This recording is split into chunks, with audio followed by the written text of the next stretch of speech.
Welcome to the Slop Farm. Enjoy the video.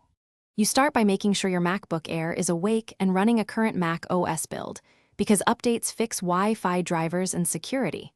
Once done, gather the network name and password, passwords are case sensitive, and click the Wi-Fi icon at the top right. If you don't see the icon, open System Settings, choose Network, and select Wi-Fi. Doing this first reduces confusion later, because you'll be choosing from nearby SSIDs and may need to switch bands or locations. You now pick the right SSID from the list. Choose a 5 GHz network for performance or 4 GHz for better range depending on distance.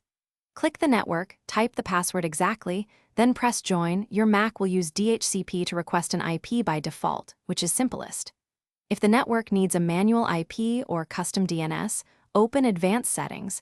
There you can add or remove networks, configure TCP/IP, and prioritize preferred networks so your Mac reconnects automatically in the future. You finish by verifying connectivity. Look for the filled Wi-Fi icon, open a web page, or run a ping in network utility to confirm packets flow. If it fails, toggle Wi-Fi off and on, forget the network and rejoin or reboot the Mac. These clear temporary state. For stubborn issues, reset NVRAM or SMC to address hardware-level problems, and make sure the router isn't blocking your device by MAC address. If that persists, contact the network administrator so you don't change settings that affect other users. Thanks for watching. Consider subscribing if we helped you today.